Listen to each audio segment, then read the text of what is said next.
Hello, everyone, and welcome to the show. So, we're delighted that you could come and join us on this unprecedented evening. And tonight it's all about hearing stories which have never been related before. They're unrelated. You're the first to hear them.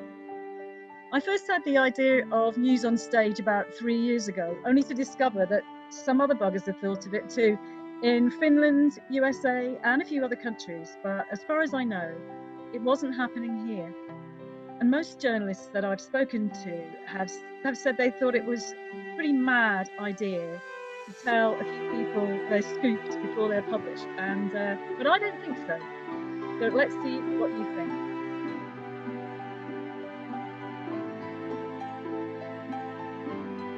Okay.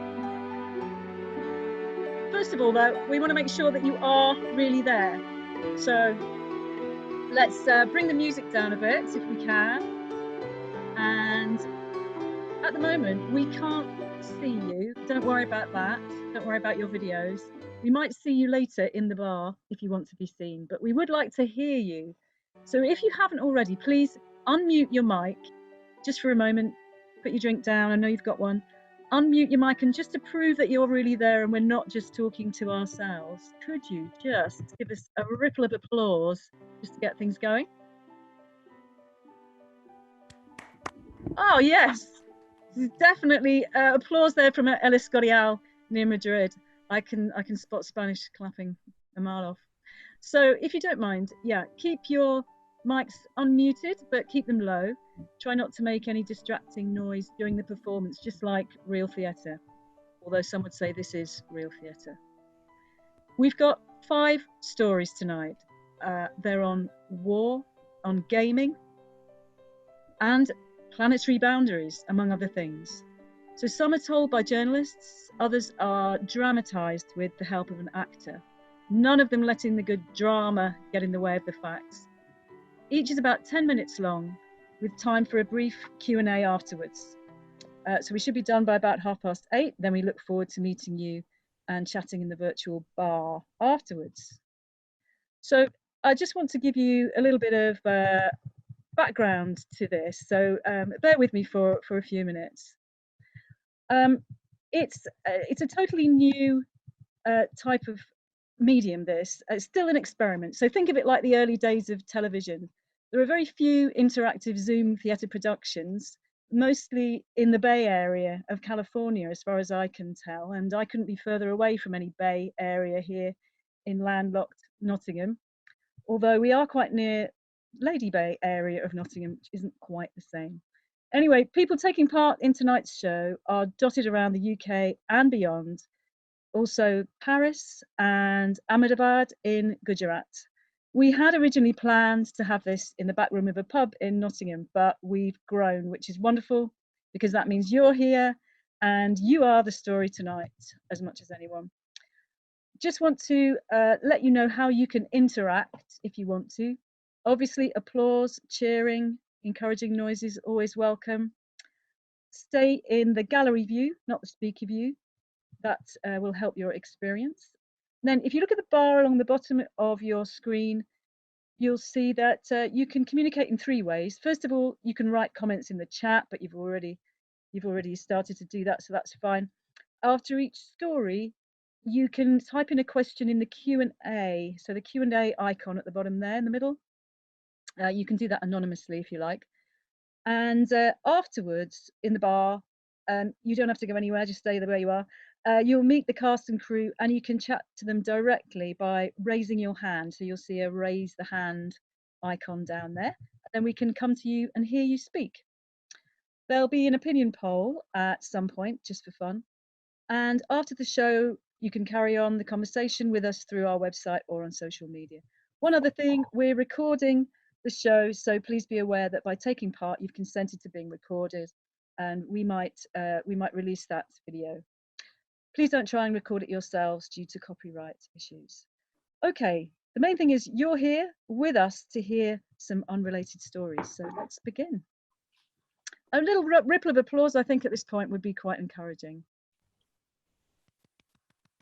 Thank you. Okay, we're going to start close to home. We can't avoid the pandemic. It's affecting us all in different ways. And for most of us, it's meant a whole lot more time on screens. Sorry, there's more. For tech journalists, this change of scene means new stories to investigate. And the first of our 5 performers, Peter, researches and writes about the intersection between gaming and culture. Tonight, he's presenting his latest work to you before it's published anywhere else. And one of the things he's looked into is just how much gaming has increased since lockdown. First thing he's going to do is ask you a question, so you can raise your hand if the answer is yes, using that icon at the bottom there. So get ready to answer the question, did you slay a dragon during lockdown? Over to Peter in a fantasy landscape somewhere near Derby. With his story, The Dice Finds a Way.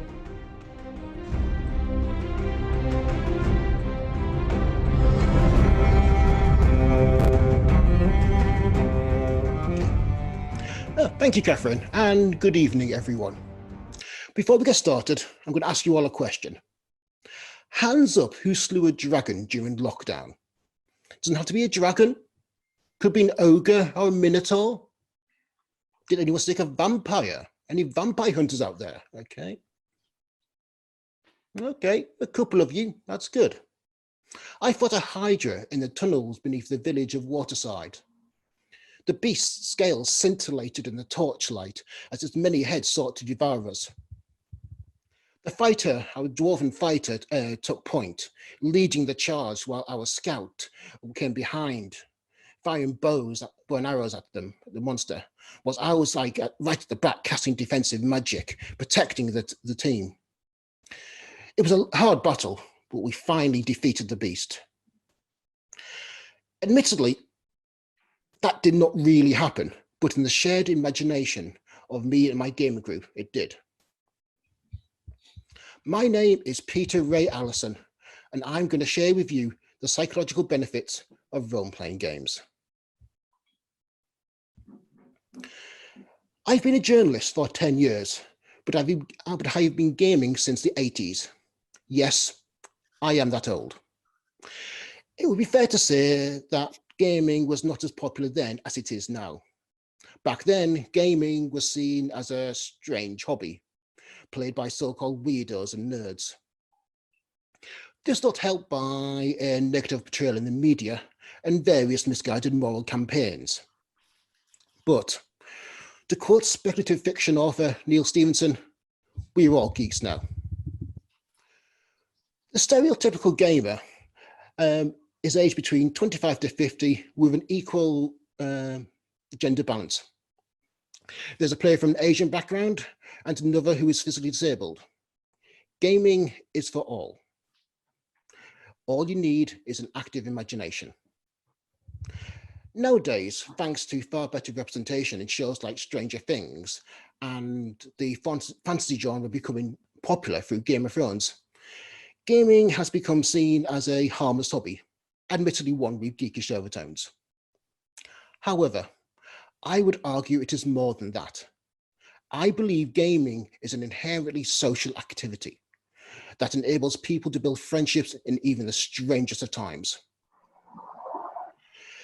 It would be fair to say that Dungeons & Dragons, otherwise known as D&D, is the most popular role-playing game. However, there are hundreds of thousands of various role-playing games out there. These can vary from the science fiction space opera of Star Wars Force and Destiny to games of personal horror in the World of Darkness. Role-playing games are typically played by 3 to 6 people gathered around a table. One of them is the games master, who is responsible for running the game and spinning the tale. That said, role-playing games are centered around collaborative storytelling and shared creativity. Just as the games master defines the setting and the antagonist, the players dictate the actions of their characters in response to the story. In many ways, role-playing games are similar to the ancient tradition of telling stories around a campfire. In order to learn more about this, I spoke to Adam Davis of Games to Grow, who use role-playing games as part of their therapy. He explained to me that role-playing games seem like a new phenomenon, but it's actually an ancestral art form. Learning and growing through stories is in our DNA. Players have an almost infinite choice when choosing their characters. Their character's background and species and career is of course dependent upon the setting. You're not going to find Klingons in Dungeons and Dragons. However, the character's personality and their appearance is entirely based upon the player's choice. Do you want to play a manic pixie girl in space in power armor? Are you a guy? Go right ahead. Do you want to play a muscular marine with a massive rifle? Are you a wheelchair user? Just do it. One of the greatest aspects of role-playing games is the limitless options you have in the characters that you can play. When the lockdown came into effect, people were forced to stay at home. It would be fair to say that the isolation was hard for almost everybody. People were separated from friends and family, holidays were cancelled, and celebrations were missed. We were locked inside for the first time in our lives, with associated stress and without our usual support network to fall back on. However, Adam Davis explained to me that the lockdown did not create the problem, but instead emphasized an existing one that was already there: the epidemic of loneliness of modern life, which we were already experiencing long before COVID-19. With players unable to meet in person, they turned to virtual tabletops. These are online platforms that allow people to play role-playing games over the internet, usually in conjunction with video conferencing tools like Zoom. An example of this is I played a D&D campaign with some friends. We used the Roll20 virtual tabletop in conjunction with Skype. This was simultaneously streamed over the internet through the Geek Pride YouTube channel. However, it was not just existing players who were playing online, but new ones too, intrigued by the social interaction that the hobby offered. In the course of my research of this, I spoke to Dan Barrett, the EU brand manager for Dungeons & Dragons. He observed that one of the first things they saw was increased interest in D&D. Interest in the game had slowly been increasing over the years, but during the height of the lockdown, it spiked for 2 months. It was even trending on Google. This observation was shared by Doug Davison. He's the president of Smiteworks and the developer of the virtual tabletop Fantasy Grounds. He explained to me that they saw a spike in new users, roughly 15 times higher than their normal rate during the lockdown, as well as a 5-fold increase in the usage of their platform. People want to play games like never before. The reason for this is that role-playing games are a tool for enabling conversation, thereby allowing people to connect with their friends. I've often observed that in a gaming session, half the time is only spent role-playing. The other half is spent debating ideas and just generally chatting. Unlike Zoom calls, role-playing games provide a platform for conversation. It is for this reason that role-playing games are being used in therapy to teach people how to become more confident and socially capable.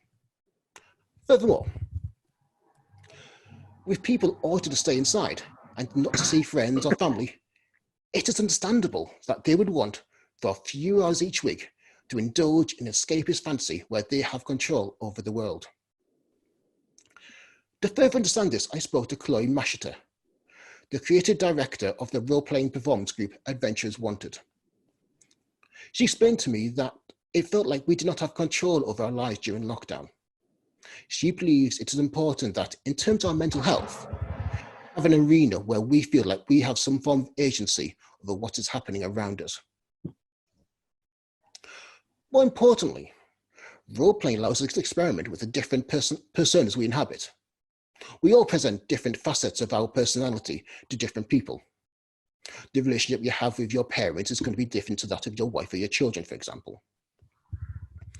During lockdown, we typically exhibited a single persona, locking ourselves into a single archetype, which can be unhealthy. Role-playing allows us to access the other archetypes within ourselves, potentially experimenting with them. Alongside this, The memories of events in role-playing games inhabit the same space inside our heads, inside our minds, as those that happen in real life. This creates positive experiences that players can reflect on, further building their confidence. Furthermore, as role-playing provides a platform for limitless creativity, it can enable trans and queer people to experiment with how they view themselves, their sexuality, and their gender. Essentially, role-playing games provide a potential safe space for self-discovery. During my research, I spoke to several people who had first started playing role-playing games during the lockdown. A prime example of this is Chase Day, a police emergency line operator in Australia. She explained to me that as someone in their mid-40s who works shifts, it can be challenging to find someone to play with. However, after playing online, she was, in her words, really pumped afterwards. Chase went on to say that although the group were initially awkward with each other, when they dived into the game, she forgot the other players weren't there, weren't in the same room as her. She was, in our words, the group imagination.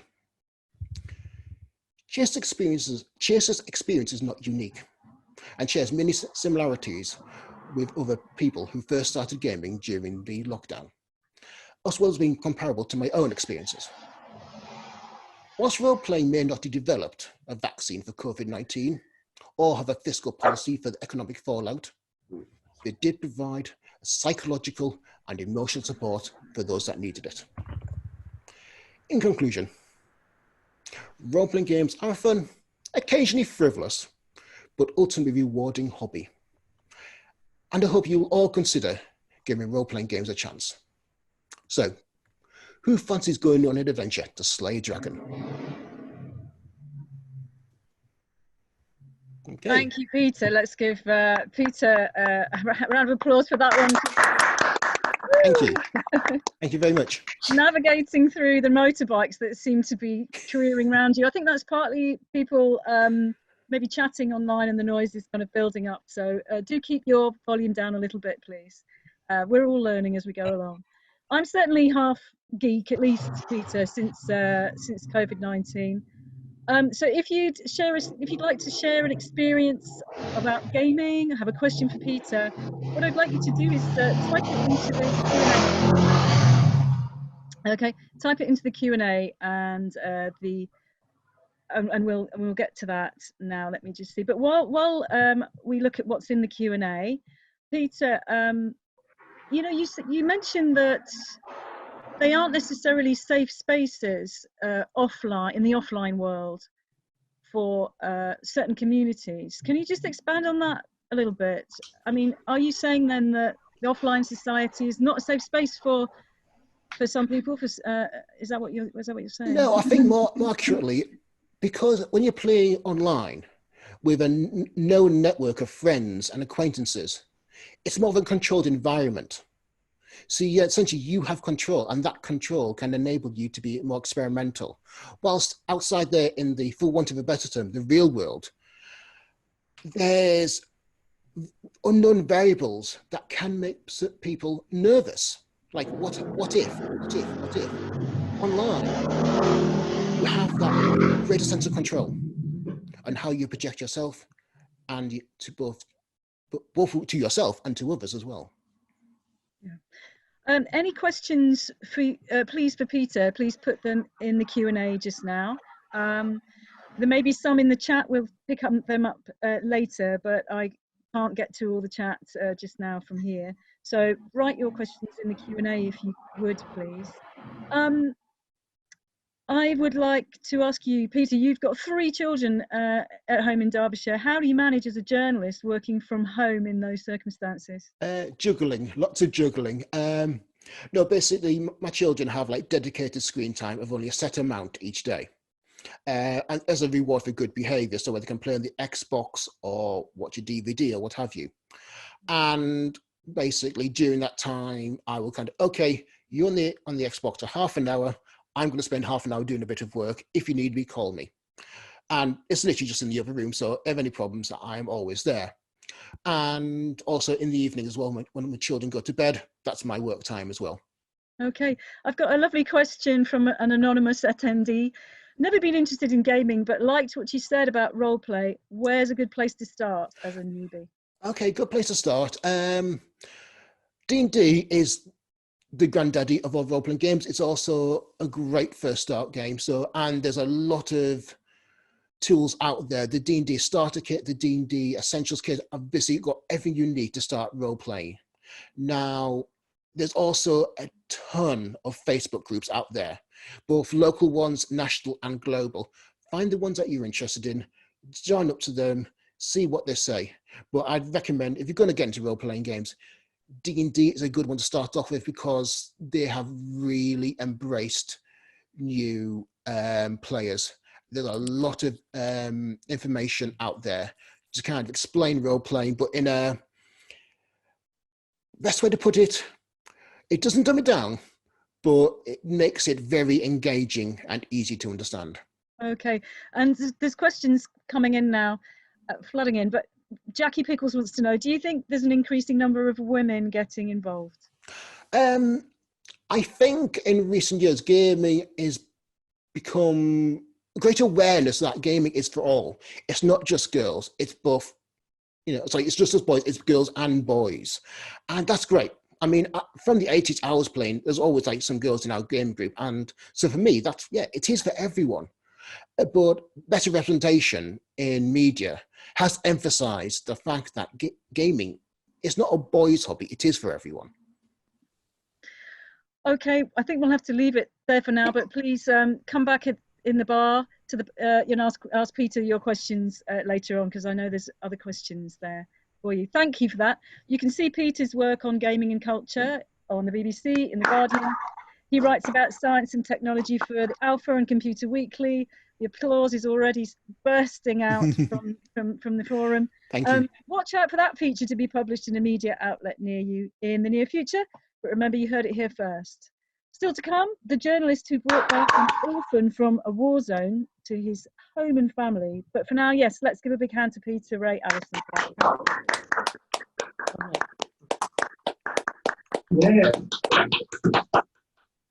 Right. As one or two of you know, I used to live on Colston Street in Bristol, next to the Colston Hall. Hello, Bristol friends. We saw some great bands there. When the Clash was on in 1983, we couldn't get in. I had to wait at the end, and the bouncer finally let us in through the stage door with a £5 bribe, which seemed, extortionate, just to see the encore. But it was Rock the Casbah. It was worth it. I didn't know who Colston was, although the signs of the former slave trade were everywhere in Bristol: White Ladies Road, Black Boy Hill. You've all seen how they tore down the statue of Colston and threw him in the docks. And so we all know who he is now. But do you know what the connection might be between Colston and climate change? You're about to find out. The second of our 5 performers is a journalist, campaigner, and stand-up comic. She's currently doing a PhD on the environmental sustainability of the media. She's going to tell us why climate change is only one of a number of things we're going to fix. So joining us from Bolton, here's Kirsty with her story, 10 Minutes to Save the Planet.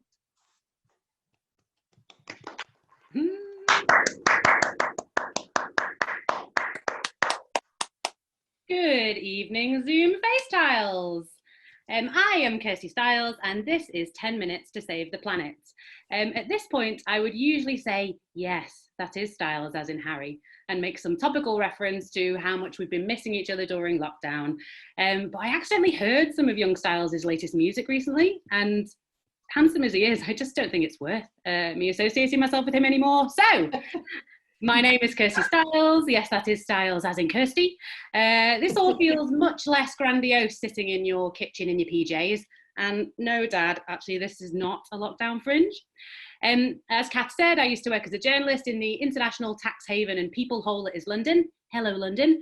But I left my last full-time journo gig as a technology editor at the New Statesman in 2016 because I just couldn't quite believe that the liberal media elite hadn't seen Brexit coming. Or rather I could, and that felt like a problem. I'm now doing a PhD, as Kath said, looking at the environmental impact of this thing that we call the media, because soz everyone. Even that hilarious meme that you just shared has an environmental impact. Now, I've only got about 9.5 minutes to talk about saving the planet, which is equivalent to 28.5 happy birthdays, to use the official COVID-19 counting system. So in the past, I've done comedy about technology, I've done comedy about jobs, I've even trained other journalists to do comedy about journalism and then done comedy about that. And I'm sure you'll agree that that sounds really fun. But I've been going over and over this whole environmental destruction thing. And well, it's really not that funny. I've been out in the woods, as we call it in academia, to make us sound rugged, but reading books is probably a more accurate description.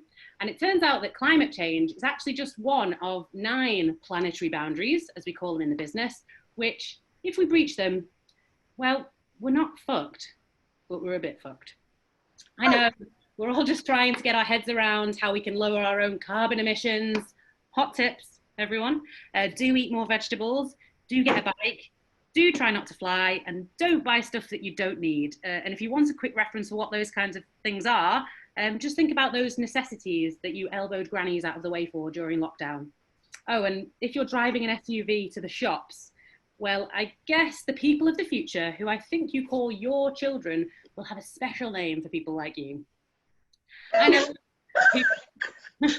know people of the internet, doing our bit, recycling when we can be bothered, buying bamboo toothbrushes, but it turns out there's even more to it than our top favourite planetary boundary, climate change.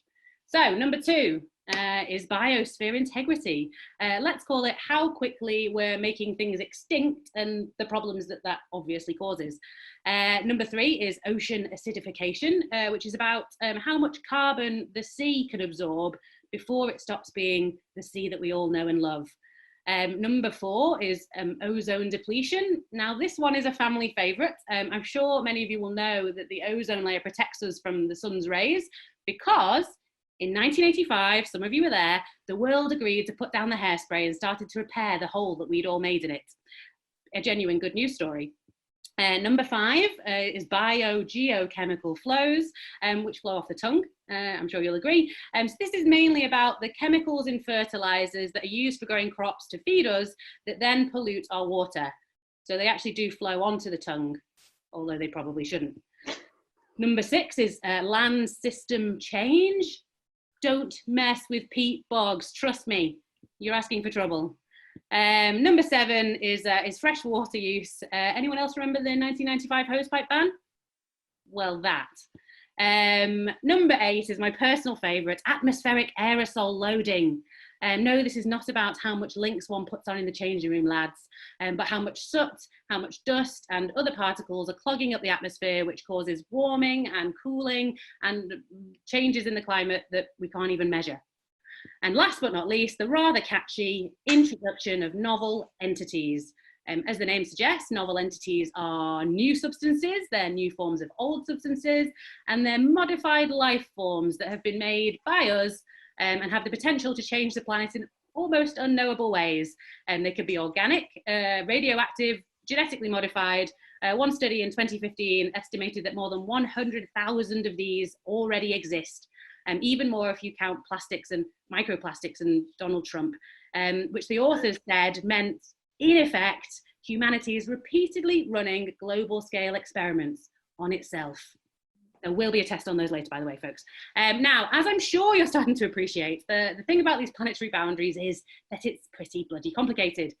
Scientists believe that climate change and biosphere integrity are the most important because they have the potential to change all of the others, but many of the others also affect the climate and the biosphere. Yikes. And some of them are so complex, we haven't even yet managed to agree measures for them.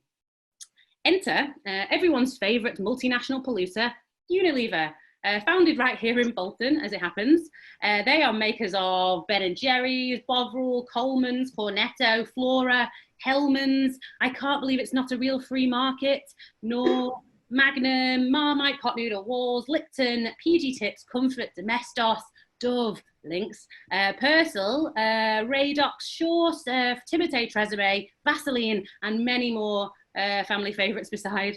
So they said in an academic paper, they were urging scientists to make these planetary boundaries better, make the measures better, so that it could get a better understanding of how much harm it specifically was allowed to make to all of these fragile systems. Presumably because once we all get a breakdown of exactly how much harm we can make to the planet each year, well, as long as everyone just takes their share, what could possibly go wrong? Now, one thing you do have to do when you're doing a PhD, apart from preparing some jokes about not being that kind of doctor, is to make a contribution to knowledge. And one thing I spotted pretty quickly, folks, was that really climate change, as the scientists call it, should actually be called climate don't change. So, as you can tell, humans are having an incredible, as in huge, not good, impact on the environment. So much so that some in the academic community believe that we should be given our own era, like your auntie in the 1980s. Now, that might sound pretty cool, of the 100 billion people who've become before us, and the trillions that could come after. Little old us get our own geological time period. Sadly, it's a bit like Edward Colston having a statue in Bristol. When you actually look at it, he trafficked more than 80,000 people from West Africa on journeys where tens of thousands of people died on behalf of the British Crown, and he made millions doing it. And much like the debate about the future of Colston's statue, discussions about the Anthropocene, as our new human era is currently being built, have been kicking around since the early 2000s. As yet, the International Commission on Stratigraphy, who use rocks to see into the past and are in charge of time in a certain sense, have not yet approved this recommendation. Of course, you can't just declare a new geological era whenever you fancy, guys. This isn't like buying sweatshop-powered fast fashion from the comfort of your sofa, folks. So what geologists have tried to do in recent years is find evidence of the impact of human activity in rocks, glacier rings, tree rings, so-called golden spikes, as they call it in the industry, although not gold as in good or anything. And of all the potential dawns of man, and I will gladly emphasize the word man there, such as the start of the Industrial Revolution in the late 1700s or the post-1950s, after all the nuclear bomb testing and the baby boom, okay, that wasn't just men, and the rise of plastics, the front runner is 1610, when geologists argued in Nature in 2015 that colonialism, global trade, and coal brought about the Anthropocene. Bingo. So just over 400 years ago, white Europeans set sail and started moving plants here and people there, and started a whole load of processes that echo and echo and echo today. Environmental destruction, racism, inequality, and more. Fast forward to the time when speculators went after the precious tantalum needed to power the new PlayStation 2 and killed the majority of a population of land gorillas in Central Africa in the process. Or when Titanic was being filmed in Mexico and the chlorine killed off the sea urchins that local people relied on. There is so much human rubbish in space that there's an interagency space debris coordination committee, and those planetary boundaries are all starting to feel a little bit closer.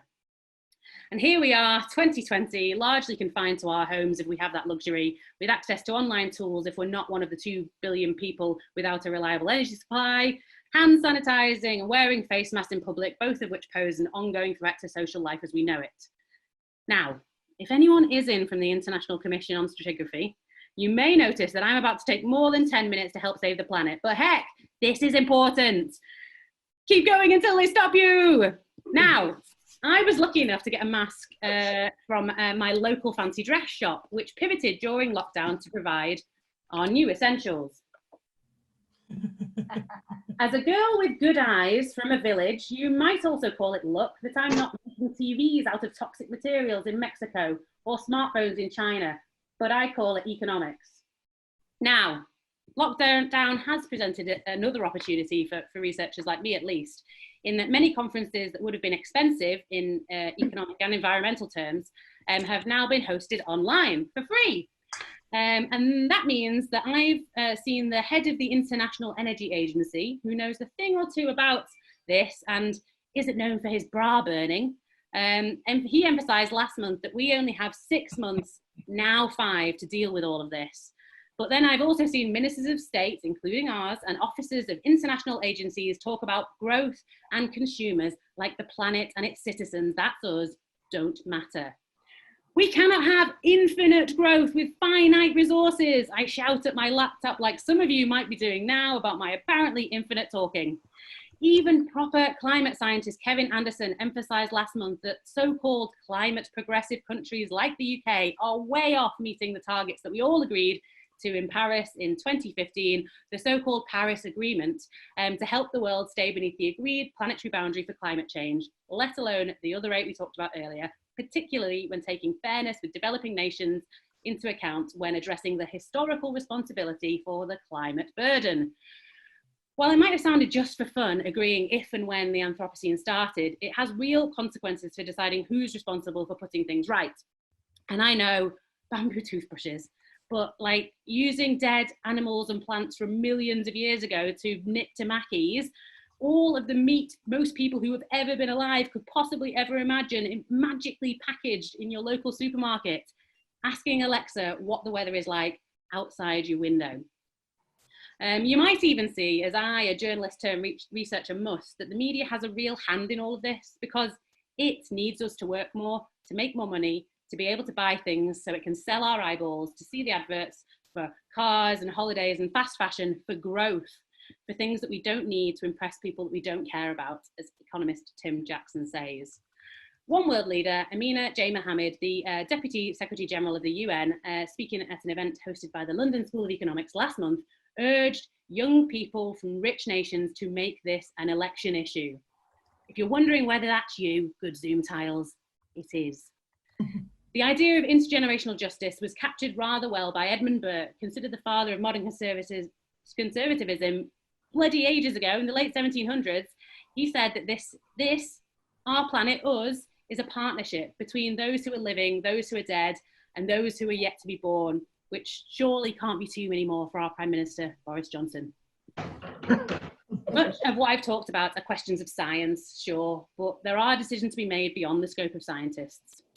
And so, as a social scientist, I personally believe that not looking after the planet is a bit like not looking after your nan. We know pretty much everything we do has an impact, and the planet, like your nan, heck, let's call her our nanette, is very wonderful and precious, and time is of the essence. So it's about deciding what's really, really, really necessary. We can't have everything, but fantastically, the best things in life aren't things, except for this mask, which I'll be wearing pandemic or no pandemic. I have been Kirsty Styles. That was a dreadfully inaccurate 12.5 minutes to save our nanette, as we call her in the North. Please and thank you.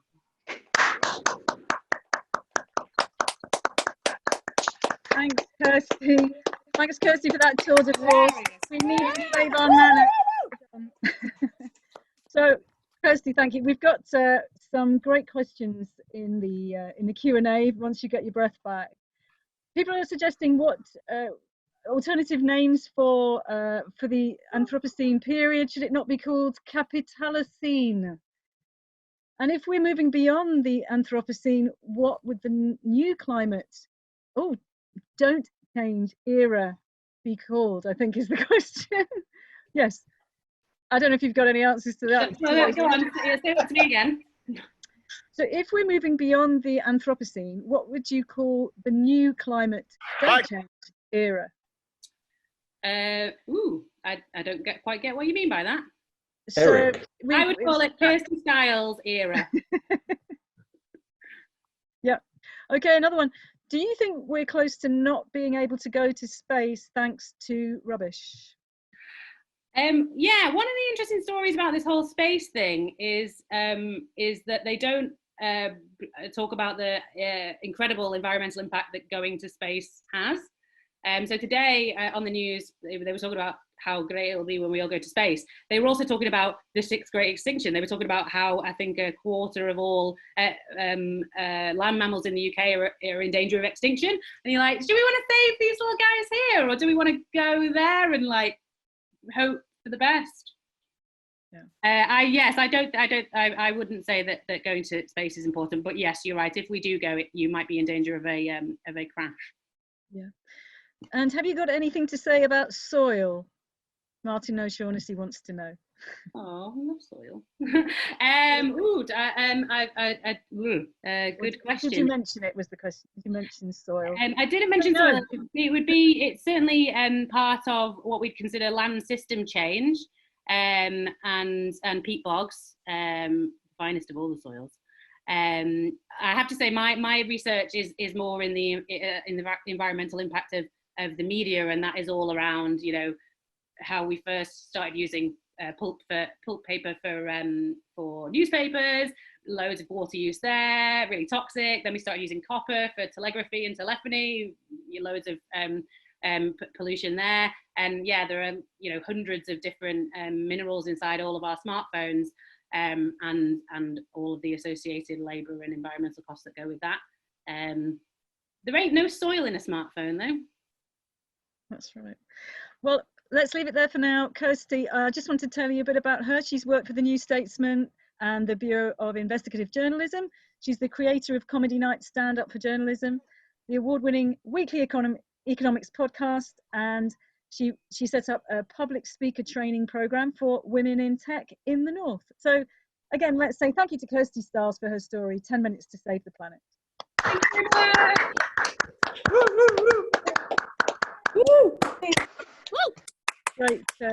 Great reaction there. We're just going to take a break for a couple of minutes so you can recharge your glasses, get an ice cream, whatever, and then we're going to launch our opinion poll just for fun. Just like to know a bit more about you tonight and your thoughts on journalism. So make the most of the break, because after this, we're going to transport you to jail. So see you there shortly.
Hello again, here we are, and I hope you managed the poll there while juggling a giant ice cream. We'll bring you the results of the poll in the bar. So I just wanted to give you a bit of news on stage before we get on to some other stories. And as journalists, we often get told that we're to blame and that no one trusts what we do anymore. And part of this News on Stage project is to see whether by meeting journalists face to face as human beings, you might trust us a little more, understand how we work. Of course, you might trust us less having met us. Also, with the decline of many newspapers, communities of readers are disappearing. So we're asking, how can we bring those people back together again? And finally, could this kind of event be a way of paying for news again, as no one seems to be doing that anymore? Okay, so still to come, an interview with a Greek survivor of the Holocaust and how he came to live among the tower blocks of Tel Aviv. But before that, if you're sitting comfortably, on to the third of our 5 performers. So I'm just going to stop the poll, so that's not going to distract anybody. And our next story takes a dark turn. It's set in a prison cell where we meet a war criminal. And the words you're about to hear are based on interviews by the war correspondent Chris Stevens. Chris will come up here and answer questions about it afterwards and in the virtual bar. But to perform the scene is the actor Michael Hanratty, playing a man who's due to be sentenced for war crimes, writing to his granddaughter to explain why he did what he did. This story is called Dark Heart.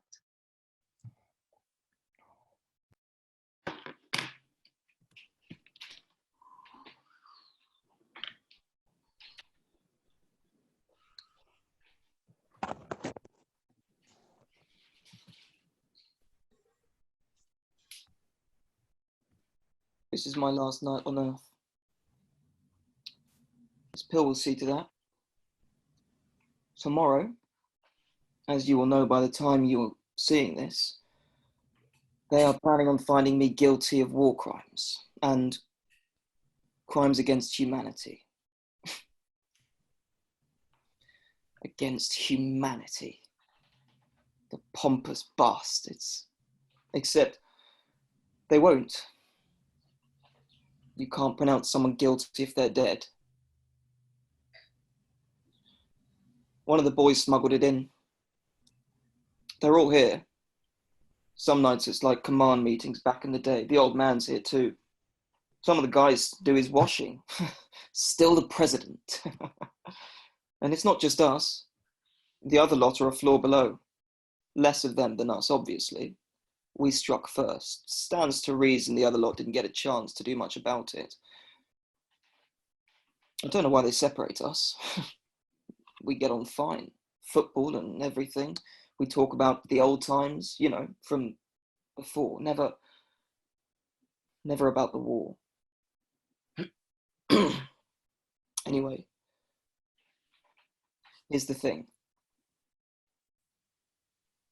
Before I go, I want to explain to you, my dear, the truth. The truth that this bullshit court could never understand. How could it? A United Nations court, please. The world's nations are not united, they are disunited. Always have been, strong preying on weak. What you need to understand is why I did it. It was a time of chaos for our country. Everything was falling apart. Outside powers raping our dear lands, helped on by any number of quislings and traitors. And the most vicious danger of all, well, you know who they were. They had to be dealt with. Or they would one day have destroyed us. Napoleon said it. He who saves a nation violates no law. We had to strike first to save our people. You will have read the bullshit about how some of my comrades enriched themselves, Swiss bank accounts, looted money. Some of that is true. Not all patriots can resist temptation, but that is not the whole truth. And you would have read the lying prosecutor's charge against me about what happened in that village. But I was there. I was in command, and I swear it was not as they say. I remember that day like it was yesterday. A sweet, clear morning, warm sun, fruit on the trees, velvet on the mountains, not a cloud in the sky. They didn't expect us. They were still making their morning coffee when we drove in. You should have seen the looks on their faces. The prosecutor said they were unarmed civilians, but only the first part is true. There were no civilians in that war. It was us against them. Only Providence ensured we struck first. I admit some of the boys under my command were rough, but how else can you treat savages who are plotting to destroy you? So yes, we separated the men from the women and children, and yes, we marched the men into the woods, and well, yes, we liberated them. But what else can you do with such scum? Put them in jail? One village maybe, but a whole country? There were hundreds of thousands of them. Put them on buses like the disunited nations wanted. But what then? They would have gone on to other lands, but only to regroup. The dirty Americans or dirty Russians would have armed them so they could come back and kill us. Then only the women and children remained. The old women, well, they went first, but you know, everybody has to die sooner or later. And the children, well, that was hard. It's not easy to kill her. But then, what is a child anyway but tomorrow's angry fighter? And I had nothing to do with, the boys were a bit out of control, but you know, in that moment, their blood was up. These things happen in war. What was I supposed to do? About the women, I had no part. Remember, I was in command. I was at the radio car making my report to headquarters. The women, I can't say all that happened. And how can you trust the so-called witnesses paraded by the Americans to turn the world against us? I wasn't going to tell you this, but why not? I'm not afraid of the truth, even the unpleasant parts. The boys divided into little groups. They each took a woman. You know, the houses were empty now. It was like each group picked a house, kicked in the door, and took their woman inside. It's what soldiers do. Look, like I said, I was at the radio car, command responsibilities. There was a lot of commotion around the village at the time. You know, a lot of women angry at having their first proper, being with real men for the first time. And then the strangest thing happened. I remember there was a plum tree, ripe plums, and I was just thinking, what a fine land this will be when it's cleansed. Then out of this house comes this young woman, barefoot, totally naked, running in the dirt towards me, with one of the boys, his pants half up, stumbling after her. She came up to me and knelt down.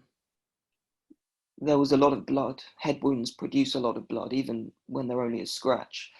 The other blood on her legs, well, you know, in war, there are bad things. It's inevitable. It's war. It's why we determined this should be it, the final chapter. You know our history, blood after blood after blood for centuries. That's how it's been. They do to us, so we do to them. I really want you to understand. We had to have peace and freedom, so you and your sisters could grow up safe from harm in a quiet, tranquil land. That's why we did it. We had to deal with the problem once and for all. Anyway, this woman knelt there, right before me. I don't know why she chose me. I guess she saw the radio and the command car, but what was happening, what happened to her, it was nothing to do with me. I swear, I never did anything like that, never in my whole life. Anyway, she looked at me. Beautiful face. I mean, even through the bruises, a real beauty. And guess what? There were no tears. Imagine after all that, she didn't cry. Not one tear. These people, that's how they are sometimes. When they're not cowardly, begging for mercy, they're all angry defiance. Anyway, this woman, well, maybe girl is more accurate. I think she was a teenager. She just looked up at me, big dark eyes. And you know what she said to me? She said, God is watching.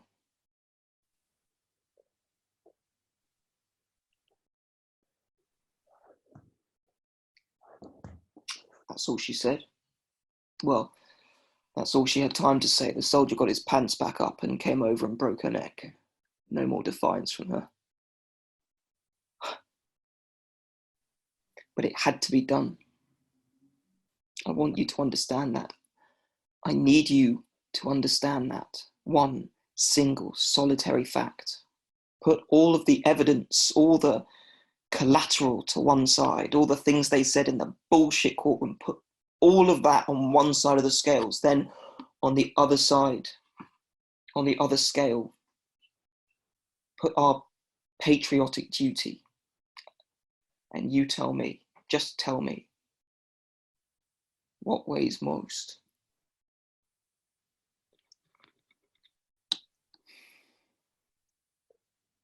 God is watching. It was the strangest thing.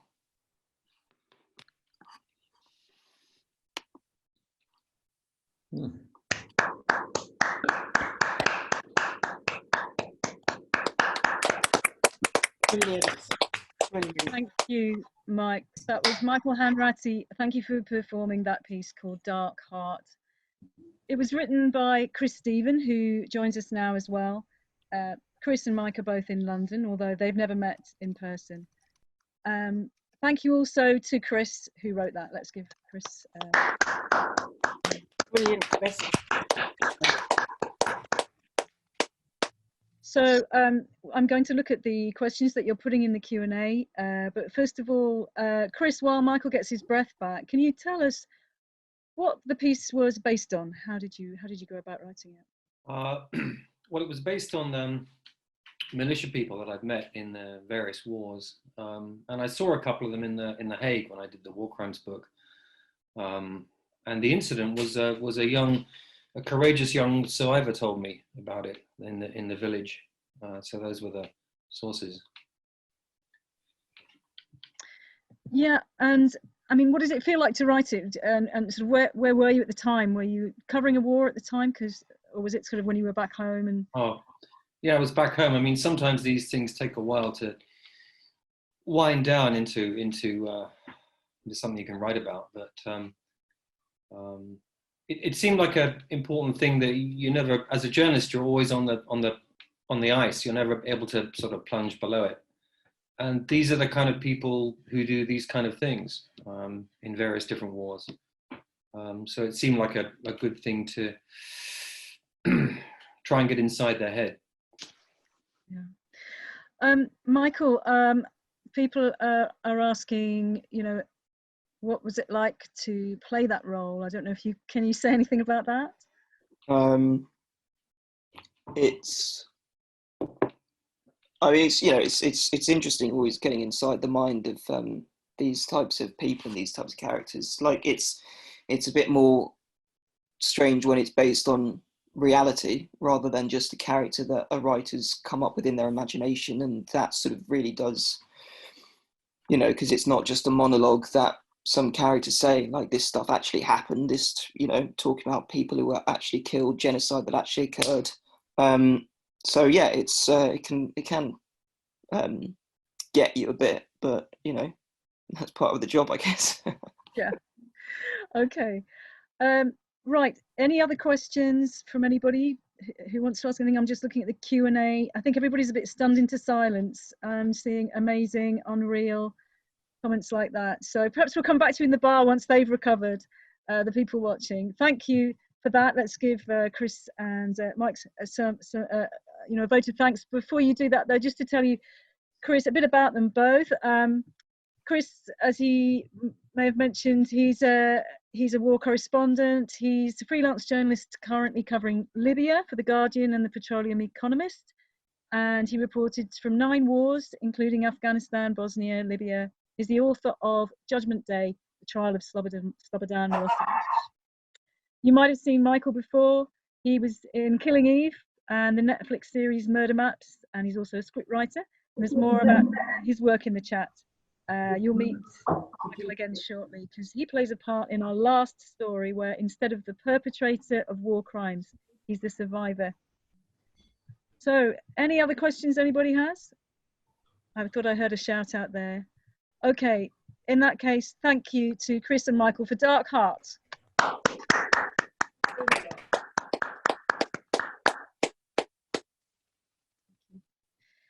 For our penultimate story tonight, we're staying in a war zone, but it's a really heartwarming story, which might make you ask just how far a journalist should go in helping the people that they're reporting on. We're going back in time and to Africa. Our next performer, a journalist and travel writer, takes us to the beautiful shores of Sierra Leone, where he met a child who would make a dramatic impact on his life and his family and send ripples around the world. So any moment you'll hear the classic palm wine sounds of Ebenezer, oh, I beg your pardon. Do bear with me. That's right. The sounds of Ebenezer Calendar and his Moringa Band. And joining us from Nottingham, just up the road from me, although we've never met, is James Ruddy to tell for the first time the inside story of the Miracle Child. On body bus to Lumley, I met a bus conductor. It's 5 shillings he charged me.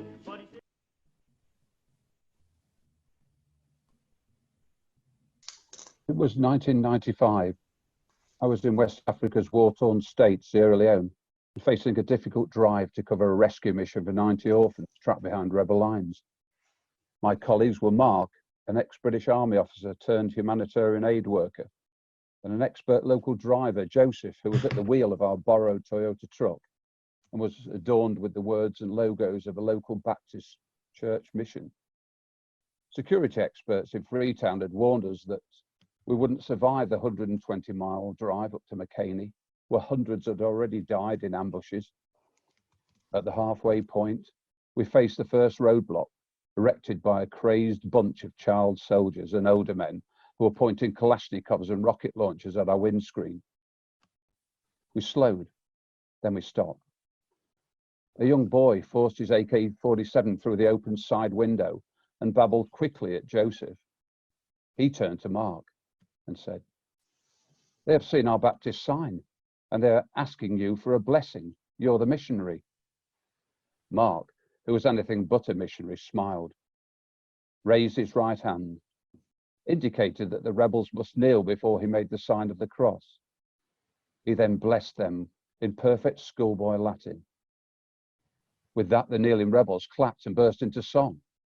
One of them raised the roadblock and we pulled away. Somebody up there was smiling down on us that day. So who am I? What brought me to one of Africa's lamentably familiar war zones? Well, curiosity really, and journalism. I was curious if I could cope with the horrors of war, and journalism gave me the chance to take the test. You may have noticed my Zoom background video here. It could easily be from beautiful Sierra Leone, once a haven of the rich and famous, and the heart of my talk today. But first for me, there had been Bosnia in '93, when my editor at the time asked me to take 20 lorries of medical aid to starving refugees. That went well. Then came the plastic surgery team I took into besieged Sarajevo, where I also helped to rebuild the main orphanage on the hill. I had the bug at this stage. War became part of my life. Croatia, Kosovo, Northern Ireland, it went on and on. But this wasn't straight war story journalism. No, my niche became delivering aid and helping the innocent, mainly wounded, burned and sick children who were found in every conflict. In Bosnia, I saw how neighbours were slaughtering their long-term neighbours purely because of their race and religion. Perhaps naively, I felt that this cycle of hate might be ended if people saw a selfless stranger helping the injured victims. I even wrote a book about what became a personal crusade, as well as a very rewarding job. The book mentions Africa's so-called miracle girl. 5-year-old Tenny Cole was probably the most famous child in the world for a while back in the mid-1990s. So what was her story, and how did I get involved? Well, if you've seen the film Blood Diamond with Leonardo DiCaprio, then you've got some idea of the terror that she experienced in her homeland during those 11 bestial years of civil war. Little Tenny's village and family were wiped out in a rebel attack in 1995, forcing her to flee south to Freetown, the capital with its chaotic refugee camps. A year later, complaining of headaches, she was taken by aid workers to a medical centre, where an X-ray showed a Kalashnikov bullet was sitting completely undetected for 12 months behind her right eye. A British charity sent me the image and asked me if I could help through my medical contacts. I launched an appeal for finance, brought her to England for surgery and took her home again, in a mission which captured world headlines. So how did she react? Well, Tene had lived through hell for most of her young life, seeing her village and family slaughtered, fleeing from crazed killers, suffering a horrific injury and partial blindness, enduring the lack of love and food in displacement camps, even contracting meningitis and losing her hearing, being airlifted then to a strange land by complete strangers, all in the first 5 years. So how did she cope with her rescue then? Well, I can say personally, she was mature beyond her years, dignified, seldom fractious, remarkably unfazed. Oh yes, she was wary, she was defiant, and she could be assertive, occasionally lashing out at those around her. For my family and me, her rescue became very personal. And this is something I've not spoken about publicly before. When I brought Tenny to the UK, she was accompanied by a nurse carer from Freetown. He went missing for a time in London, so she came to stay with my family and me in Norfolk. My daughter was 6, my son was 8. They spent days with her, despite the communication difficulties, showing her games to play and picture books to read. She was completely unused to such love and wealth. Gifts poured out daily from the mail van from across the world. It was all a complete shock to her. Once she gave my son a black eye when he tried to help her open a pile of parcels. That was a shock for him. At first, she would also try to hide some of the West African curries that my wife cooked specially for her when she couldn't finish one in complete go. But she was at ease with the camera crews who camped in our driveway. She always smiled and acted with a mature dignity whenever we relented and we gave an interview. She was a true delight to have around for all of us. We missed her when her carer returned from London and arrived in Norwich at the hospital apartment that she shared with him, and she went back to stay with him. I like to think she also missed us a little. So what's happened to Tene since the rescue? And how has Sierra Leone fared? Well, the country is at peace, but after the Ebola outbreak, floods and other disasters, it remains painfully poor. Its many wonderful people face chaos and corruption at every turn.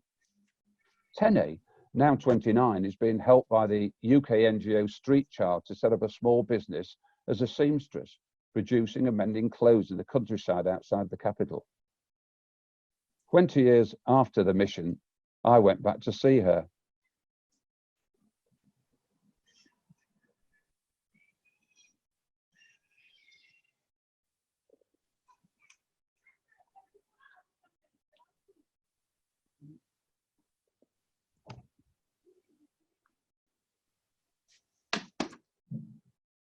I think we're missing the sound on this at the moment, but this is Tene, and that's me feeding her in the hospital in Norwich when she arrived. That's her being brought into the UK. And that's the kind of weight of media that met her. And this is me meeting her 20 years later, where I'm telling everybody that I didn't know what was going to happen. And this is her reaction. And that was amazing. After 20 years, and she still appeared to recognize me. Now that reaction was genuine because Tene had been asked to come that day to a charity meeting along with her aunt. She didn't know I was there. Her happiness was very moving personally for me after all those years. And I think such moments have been one of the joys of the work that I've done, really. Journalists aren't always given the best press, if you excuse the pun. And sometimes it's been good to give it a little back. But also there are questions about missions like this. You may have your own questions about this kind of involvement journalism. When, for example, is it right for a journalist to become personally involved in a story instead of retaining this detached objectivity? Also, should so much resource have been used on one child? And when is it right for a journalist to take a direct role in helping those in war? I'll leave it there and put those questions to you and wonder what your questions will be. James, thank you so much for that.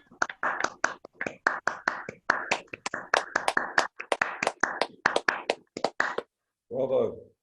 So do put your questions in the Q&A. If you have one for James, please do type it in there. You can type it in anonymously, and we'll try and pick those up.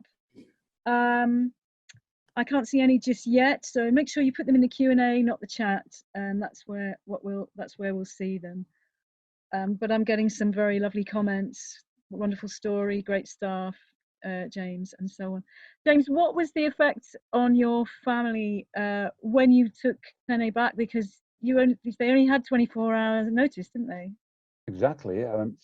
It was shock. I think the word is shock, really. No exaggeration, because I was called to a meeting at the hospital in the morning, and after a phone call that the carer had disappeared, and the decision really was that somebody that she was familiar with was probably the best person to help her. And so I rang my family at home and asked them to sit down, and gave them the news. And they were delighted, actually. It was after they got over the shock, they made rapid preparations for this little girl from a completely different culture, who couldn't really communicate with us verbally, had very little hearing, blind in one eye.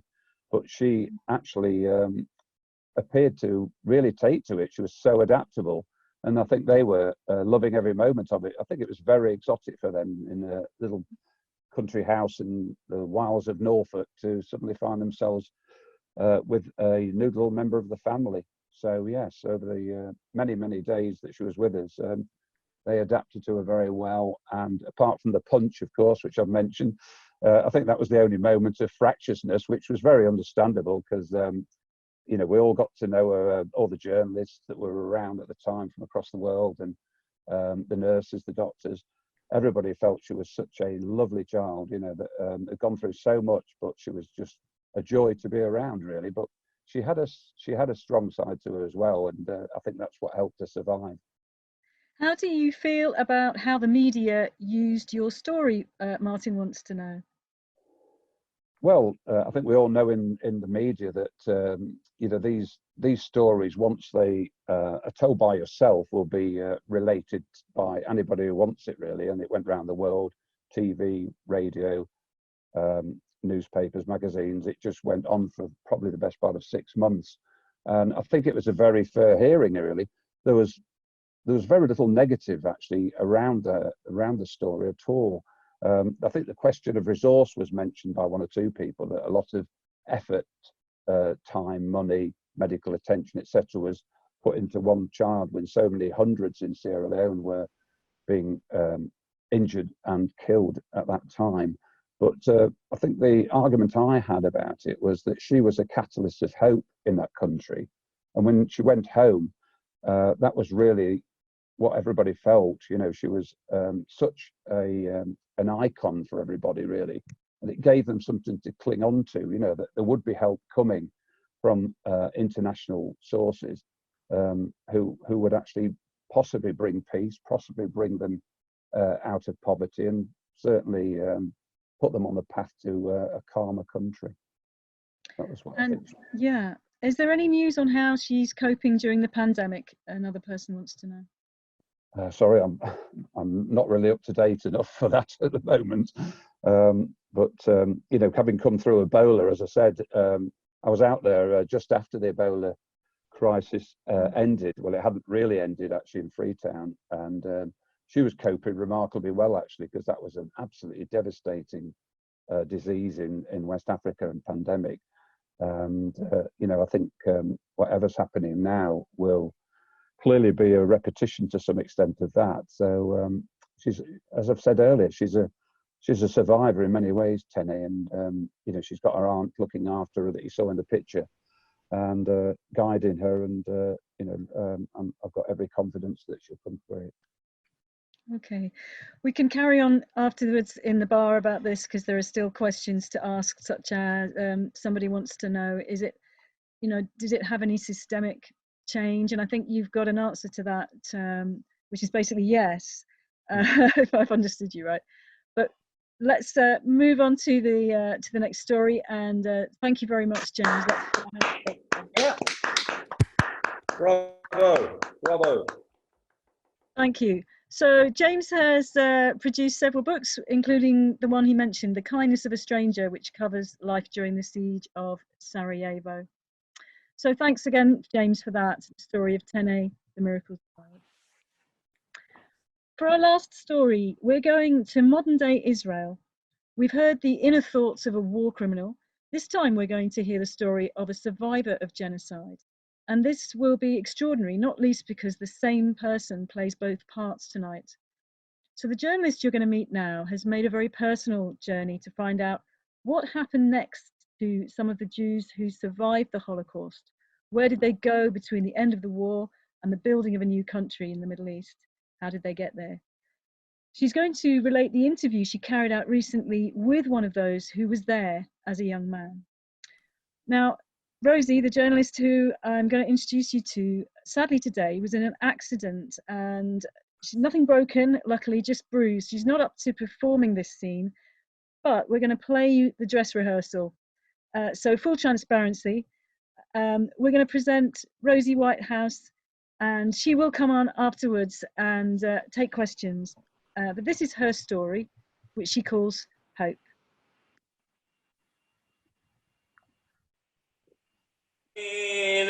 Que sus parientes todo le daban en su... This is a story about evil. It's also a story about survival. People seem to know what good is, but when it comes to bad things, evil things, few of us understand what they are, and even fewer of us have learned how to survive them. So whose story is this that I'm here to tell you? I'm in the home of 95-year-old Moshe Ha-Elion.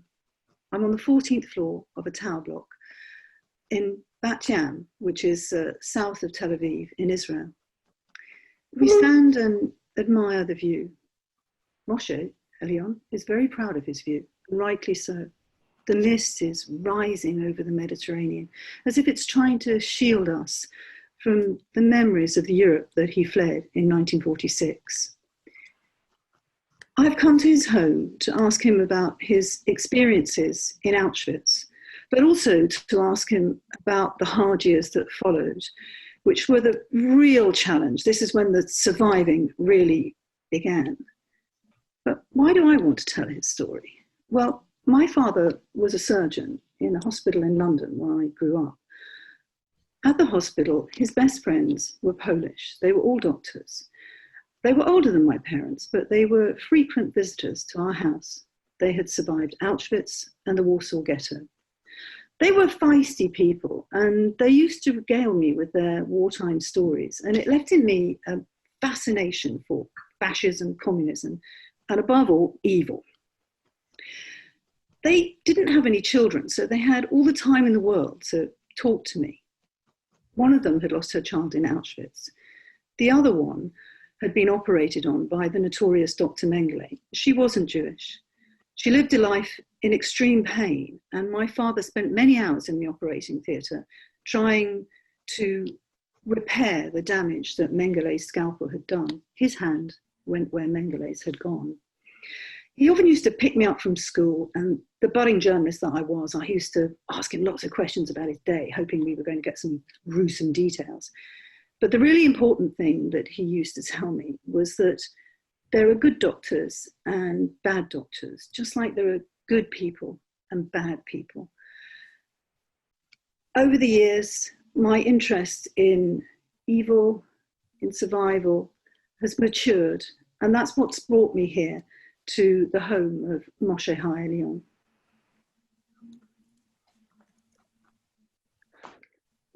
Welcome to my home, Rosie. Let's sit down. We have tea and cakes. Do you want milk? You are from London. You must, I forgot. No, I'm fine. I take it black, actually. So, tell me why you are here. I know you're writing a book, but why are you interested? Whitehouse doesn't sound like a Jewish name, if you don't mind me asking. It's not the first time I've been asked this question, and I always answer, Tim, my husband, is Jewish, and my married name is Judah. Often survivors say to me, now that's a relief. I don't have to hide and watch what I have to say. And I'm left wondering what they hide when they speak to people who are not Jewish. Oh, I see. Okay. Then we can start at the beginning. I'll tell you my story. I was born in Salonika in 1925. You know where that is? Greece.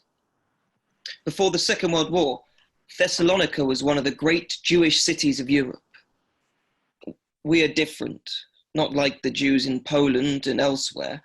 I speak Ladino, not Yiddish, and am Sephardim. In Auschwitz, the Polish Jews thought we were exotic. The important thing here is that the Polish Jews had no illusions when they arrived at the death camps, and they often fought for their lives. News of the gas chambers had been brought out of Poland by the underground, and the Allies were well aware of it. But the story never made the front page, and it was a silence that condemned Moshe's family to death. It was spring, the spring of 1943, when we were rounded up into the ghettos in Salonika. The conditions were terrible. My father died and we were desperate. We had no food.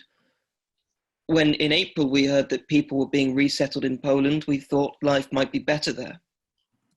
My mother, my grandparents, my sister Nina, my uncle's wife and baby, we all volunteered to go.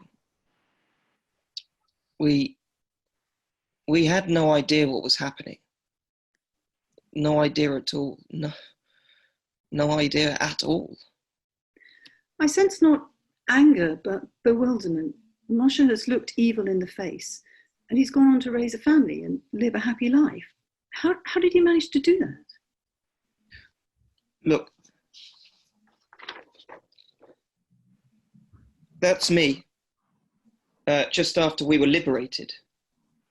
Ebensi concentration camp in Austria. Do you recognize me? That's me.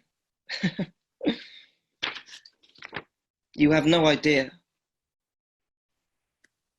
No idea at all, unless you were there. 4.5 months after the Holocaust, in the safety of Italy, I began to record dates and notes of what had happened, but I soon abandoned the whole thing. I had to build a new life. It would be decades before I finished this book. There was no time for pain and sorrow. If you wanted to survive, you could only look forward. I know the book. I have a copy in my handbag, and it's one of the reasons that I'm here.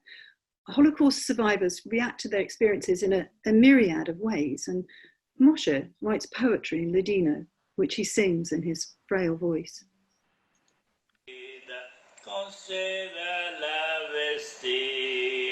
Llevaba joyas d'oro, la alonjaban siempre de males y de lloro.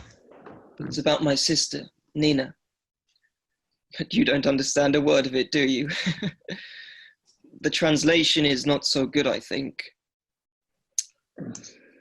One day, the evil Nazis, far from her nest, they stole her. Together with her parents, they took her to the lager. They stayed 6 days in wagons, locked up by day and night. In darkness, they remained there, without seeing daylight. It's called The Maiden in the Lager. You know what a lager is? Yeah, camp. You speak German? No, not at all. I was lucky. I understood some German.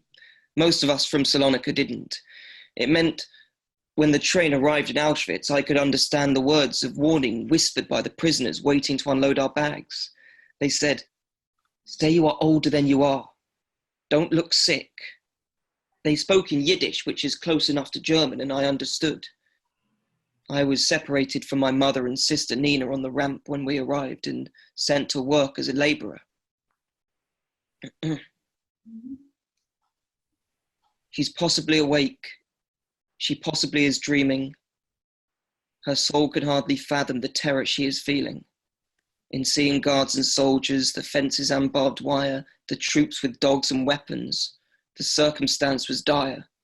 She knew from now and onward, her life had changed forever. Her world has been destroyed. not free she will be ever. With evening came the darkness.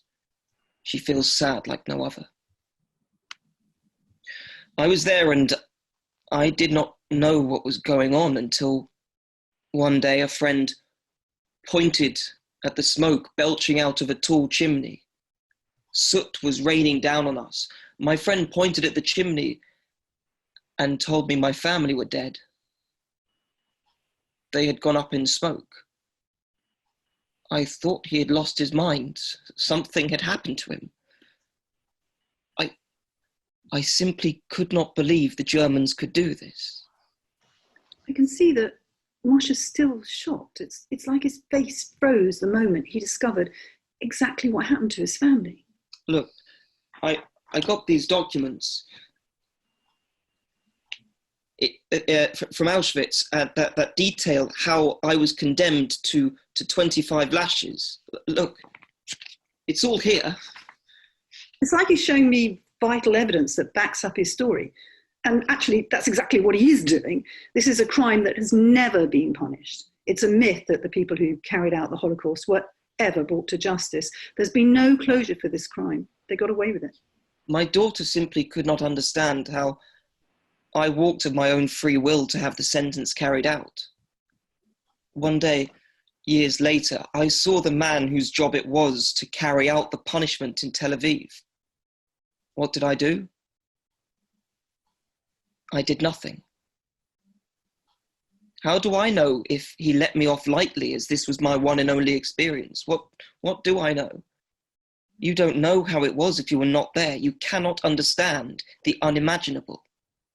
And this is the problem with the story of the Holocaust. As it fades into history, it's so unfathomable that it can easily be disbelieved. I survived, but that was just the beginning. You want to know how I came to be here in Israel? This is important too. After the liberation, all I wanted to do was to return to Greece. My family was Zionists, but they never thought of going to Palestine to live. We had our whole lives in Salonika. It was a whole Jewish world, but then something happened. We were in lorries moving through the beautiful Austrian countryside, being taken home, when I suddenly spotted a convoy of trucks with the Star of David on.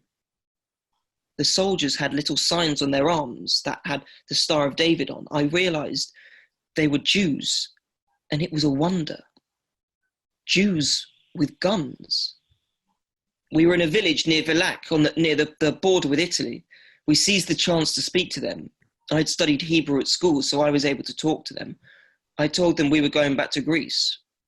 What are you doing going back to Greece, they asked us. You have no family there, and there is a civil war going on. If you go back, you'll be called up into the army. You will never guess who they were.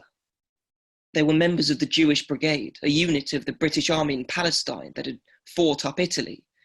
Ignoring army command, they had crossed into Austria to help us, the survivors. When I met them, I realized that the world I had grown up in was no longer there. There was simply no home to go back to. I decided to go to Palestine to start a new life in a place we could all be safe. The Jewish soldiers took us to a small fishing village in the heel of Italy. We were the first group to arrive. In time, thousands of survivors came from all over Europe, from Poland, Romania, from all over Eastern Europe, and all they wanted to do was to go to Palestine. One of them was Hannah. She was Romanian. I liked her. At first we spoke with our hands, but then I taught her some Hebrew and she taught me some Yiddish. That was how it began. Soon we adopted her into our group and she became an honorary Greek. The Jewish soldiers told us all about Palestine and I got very excited, but I realized that the Poles were going before us as we Greeks just sat around. I got so angry. We made a real fuss. We threw tables and chairs until they agreed to take us to Palestine. After that, we were quickly moved to Rome and told we would be taken to Genoa to be smuggled into Palestine. What the survivors were not expecting is that when they arrived off the shore in Haifa, the boat was stormed by the Royal Navy. Ah, yes. But we fought back and hurled potatoes and cans of food at them. They took us to an internment camp with barbed wire and watchtowers. Can you believe it? I was there for weeks before they released me. Moshe has told me that when he and his wife Hannah arrived here in 1946, he was so poor that he built them a lean-to shack behind a laundry where they worked on Levinsky Street. Moshe, the night is drawing in and I've taken enough of your time, and I could stay all evening, but it's late and I must go. Would it be possible for me to take your picture before I leave? Of course. Let me show it to you. I didn't look that old even yesterday. Rosie, we must never stop talking about the Holocaust. Never. This story is not just about an old man who writes poems. It's also the story of how a survivor in striped pajamas became a suntanned Israeli soldier with a gun. Survivors reacted in a myriad of ways. The complexity of the Holocaust continued in their reactions and continues today in those of their descendants. Much of the way survivors reacted depended on where they were and where they found themselves after the war. Moshe had just arrived in Palestine. It was a land engulfed in first civil war and then full-blown war between Israel and its neighbors. I fought and was wounded in 1948. I was a soldier in the IDF for over 20 years, after which I worked in the Ministry of Defense. Keeping my family safe was my priority.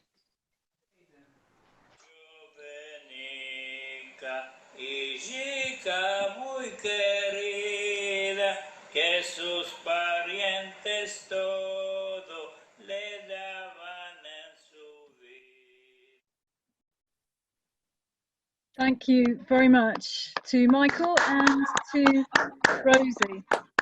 And I hope that Rosie will be able to join us with Michael to answer any questions on that. Do please type them in the Q&A. Michael, maybe we could go to you first and just say how did it feel to play both those parts? Is my video on? I think I've turned it on. Yep. Yeah, no, it's very strange having to flip back and forth between victim and perpetrator, and it sort of makes it all the more real when you get into the mindset of somebody who has fallen the victim to one of humanity's worst atrocities. And it was really interesting playing those two sort of polar opposite parts, and how the extremities of humanity really are quite diabolically large, if you know what I mean. Yeah. Rosie, thanks for joining us. How are you, first of all? I'm very well, and for the first time in my life, broadcasting from my bed. So there we go. That can't be bad. So we can chat more in the bar, but I wanted to ask you, how much do your own views and feelings drive your work as a journalist, the content, for example, that you choose to do? Well, I think they do, because what I didn't mention in that piece was that my husband's grandmother was also murdered in Auschwitz, and the person who was responsible for her murder was also responsible for the murder of Moshe Hailion's family. So obviously there is some empathy, and I think as a journalist, after all, I'm a freelance journalist. I don't have an editor saying, do this, do that. I have to choose something that I want to do, which interests me and motivates me. And I've been very lucky that over the last 4 or 5 years, people have become very interested in what happened to the survivors after the war. You've just produced a book which is about to go on sale about this. I wonder, though, do you ever look at the other side of the current situation? Do you ever look at the Palestinian side? Because you could be seen as a sort of cycle of oppression with what's happened to the Palestinians now? Well, I'm hoping that the book that I've written, which looks at this very specific period, 1944, when people began to be liberated, to 1948, and highlighting the fact that actually it was Britain who was responsible for what was happening in the Palestine Mandate. And I think that in this country we tend to forget it. And I mean, I'm a British citizen, I'm not an Israeli citizen, so it makes it a little bit more tricky. I can't use a vote in Israel to change policy, but I can use it here. And I can use it here in Holocaust education, in which I'm quite active.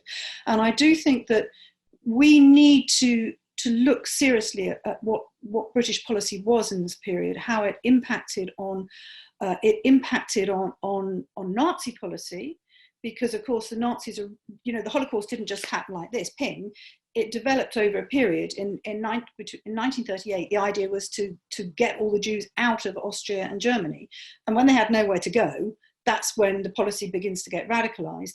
And that is British responsibility too, because we put extremely stringent immigration rules concerning the Palestine Mandate in 1939. And although the Labour government promised they would lift these after the war, they did not. And it heated up this civil war within the country, and the British just dropped it like a hot potato. It's a story of divide and rule in that sense that we see the results in India. And I hope that the book that I've written will make us wake up a little bit and feel a little bit more responsible, but also to understand how these conflicts are created. And it's not as simple as people tend to see it. Okay, thank you. One more question from George Pitcher. Mike, which character did you find you could understand most? Well, I hope I don't have any many similarities to a war criminal, but in a strange way, I found that character more easy to understand, because the whole thing with Moshe is that he seems to still be trying to understand himself what happened to him, as a lot of people are, how this horrific thing could ever happen to be done to a person by another person, whilst the other piece is about someone trying to explain away terrible actions to a granddaughter. And I can understand, anyone wanting to not be seen as a despicable human in the eyes of a granddaughter or something. But yeah, Moshe is still, even in the age of 90, he's still trying to, as Rosie says, still trying to work out what happened to him and what happened to all these other people. And yeah.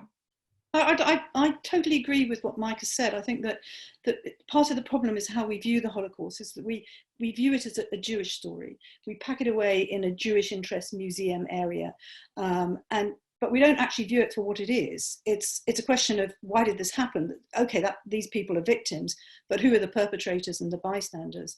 And we missed this very important question, because if we had been able to put those people who were responsible for the murder of Moshe Hawelion's family on trial, then they probably would have sounded exactly like the character that you played. Well, thank you both again. I think we ought to ask George who he relates to most. I'll ask him in the bar. Rosie's book, which features this story among others, is called The People on the Beach, Journeys to Freedom After the Holocaust, and we'll put a link to that in the chat. Yeah, Rosie writes about Jewish life after the Holocaust for BBC, Observer, Independent, Tablet Magazine, Jewish Chronicle, Haaretz, and others. And you've met Michael earlier. He's hopefully one to watch. I'm sure we'll see him again. So anyway, thank you to all our performers tonight. Woo! Woohoo!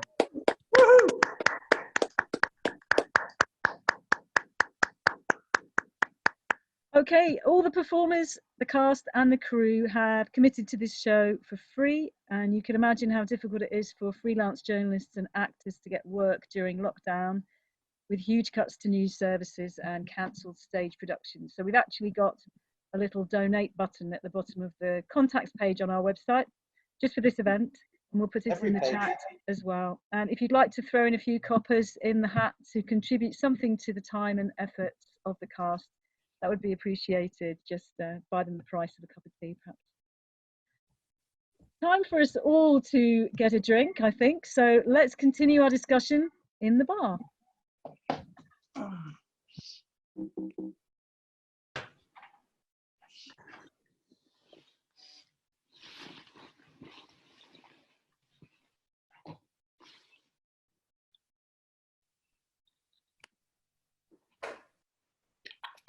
The interval.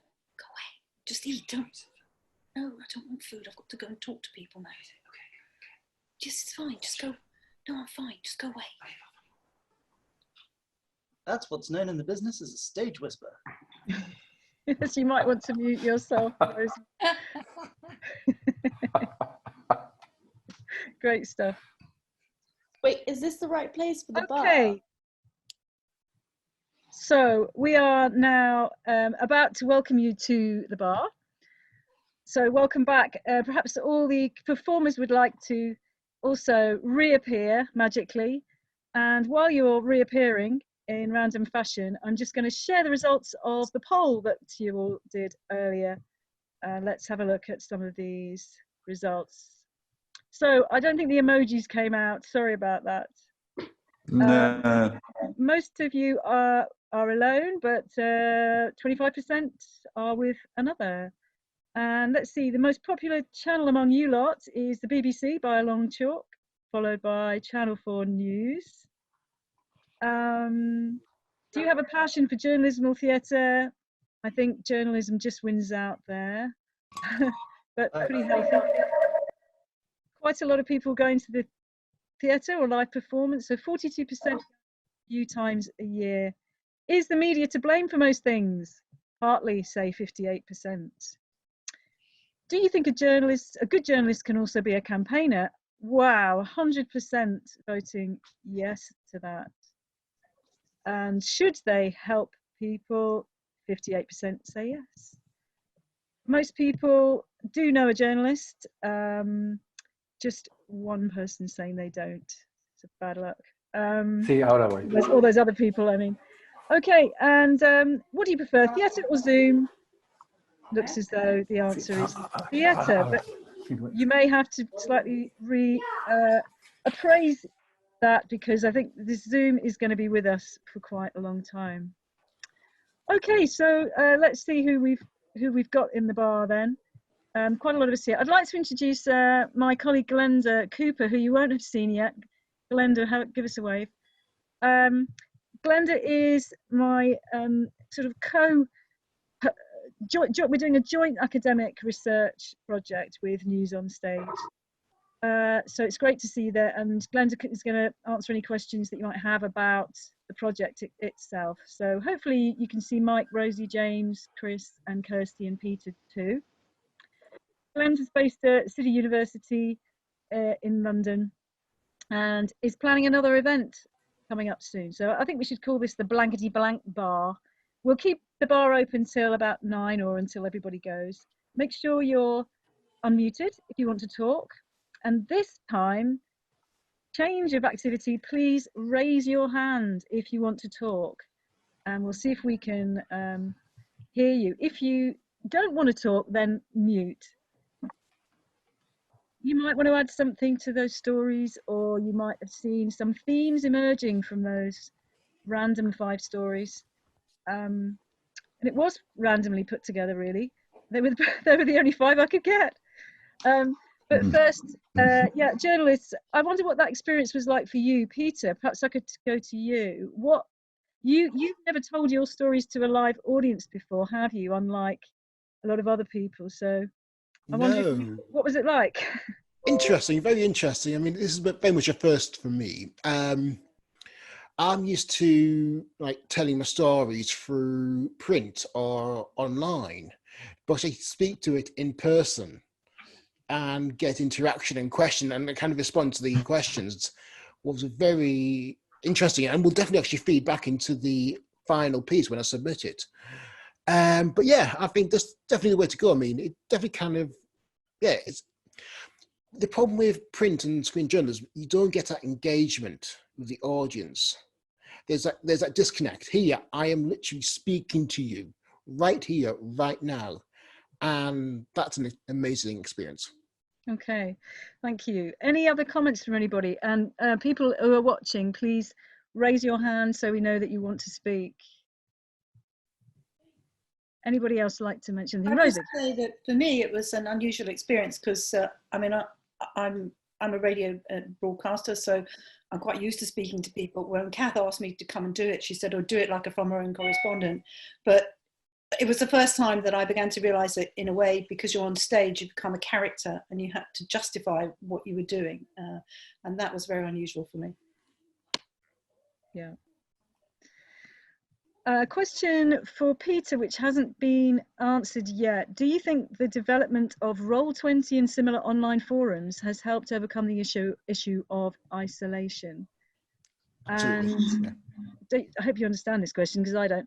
And increase that feeling of being in the room together, I think is what the question is. I think the community and sense of friendship, absolutely.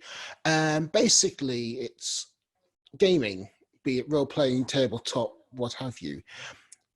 More than anything else, it's a platform for communication and for building friendships. And when we're in lockdown, when we couldn't go out, all we could do is an hour's exercise by ourselves or do a food shop once a week by ourselves.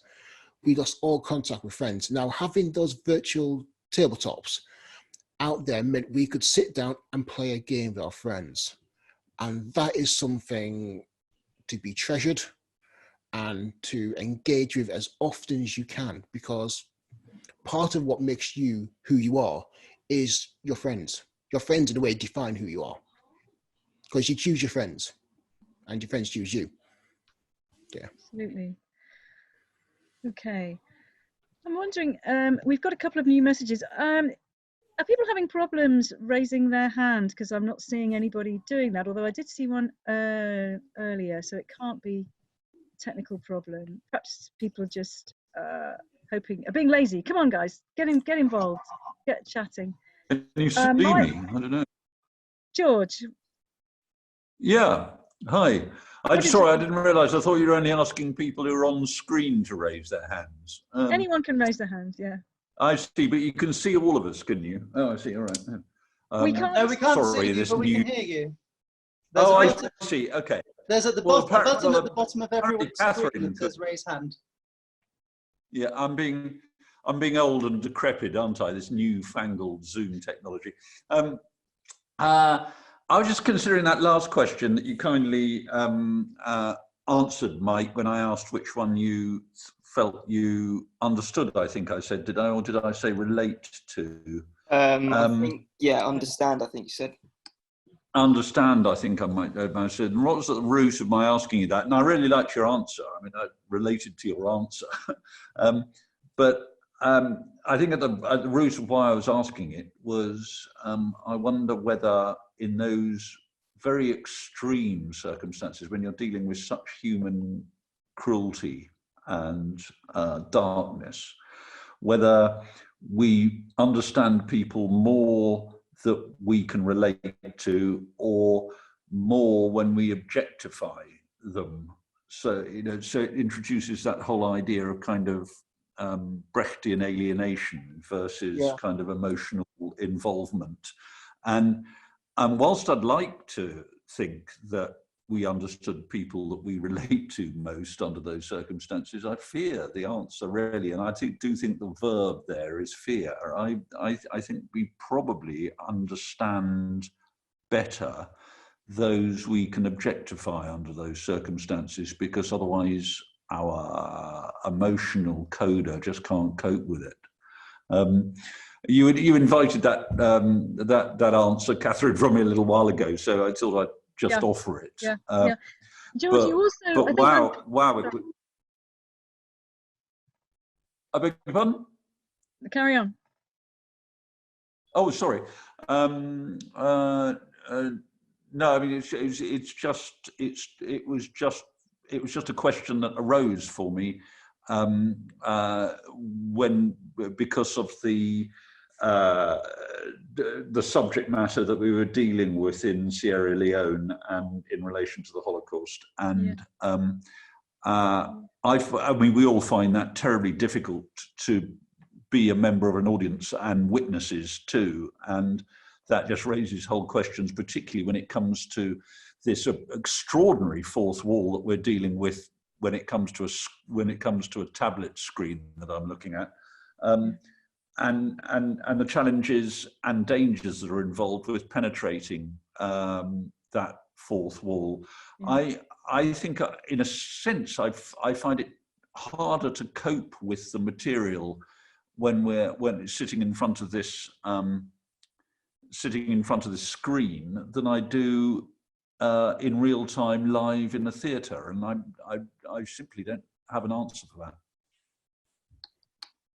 I wonder if that's because it's harder to immerse yourself. I find that sometimes when I'm on a Zoom meeting, it's easier to just put in headphones and go for a walk, and I'm much more likely to really concentrate then. But like Rosie, I'm a radio person. One of the things, I think it may have been you were asking Chris earlier, was whether Chris, you were traumatized at all by writing. Yeah. Please. I don't know if Chris, you can come on board with video and your mic. There you go. Yeah. Did you catch that question, Chris? You'll have to unmute. Unmute, Chris. While we're waiting for Chris, what I would say actually is that, in my experience, the most difficult thing is actually have to explain to your children that somebody disliked a member of their family so much that they murdered them. I mean, that's really, it's not necessarily telling these stories. It's actually living with it. I think that's the issue, and that's what I think is so interesting about perpetrators that like the person in Chris's story, because there are families too dealing with this. The niece who received that letter, she has to live with it the rest of her life and explain it to her children. And the perpetrators have these lost people in their families, just like people whose families have lost people in the Holocaust have these lost people. And I think that we really have to start to think about this as the impact it has on second and third generation, because it's not history, it's really living thing. And because the Holocaust happened much longer ago than Sierra Leone or any of these other conflicts that we're dealing with now, we have to seriously look at those issues and about questions about why there was no closure after the war, and these sort of questions in order to learn. Yeah. There is, I don't know if Jess, you wanted to ask a question. I can't tell whether that's your hand up or not. If you do, you far away. We can hear you if you want to speak. Oh, I think you mean me. I didn't have a question actually, but I just wanted to say how fabulous all of the pieces were. Really, really moving, and a really fantastic way to bring journalism into the world, I think. That's really kind of you. Thank you very much. That's great to hear. We also had another comment that sort of contradicts you, George, which is that they were able to engage on Zoom just as well as theatre, I think was the comment. Yes, I think that, I'm sorry, I misspoke. It's a personal thing, isn't it? That's fine. And yes, Pauline just makes the comment that her friend was told her family history of the camps when she was a child, and she was terrified to use a shower for some years. I've heard that before. Yeah. I guess trauma is something which isn't really talked about among journalists, is it? Very much. I don't know what the rest of you think about that. There's a support group for them. There is. Within journalism, for people that have seen this kind of stuff and had to report on it. That's right. I would just say actually is that, I mean, as a wife of a war correspondent who's been in plenty of wars with our playwright Chris, is that, I mean, I wasn't part of that, but I was an observer, and I do think that there is this really sort of frightening moment when you can suddenly see in somebody's eyes that they're going to do something dangerous. And I must say that throughout my husband's war career, I was always looking for that dangerous glint in his eye when you could just overstep the mark. And I have seen that in people's faces, and unfortunately, some of them pay with their lives. Okay, Liz, do you want to say something? It's actually Megan. I've been a Zoom pirate and I've taken over my mum's Zoom account. Hi, Kath. I had a question for Kirsty, actually. I was really interested in you talking about, the environmental impact of the media. And I was wondering if you had any ideas about the positive impact that it's had at all on the environmental cause, and maybe around public engagement, but also outside of that. Yeah, I think it's a really interesting question. Could you calculate and compare the positive impact that the media has had versus the environmental impact that it has, and decide, oh, actually, it's worth it on balance?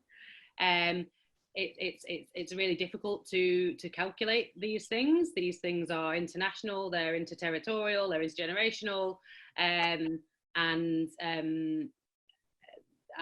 there are papers that talk about climate reporting, and I personally don't think it's been as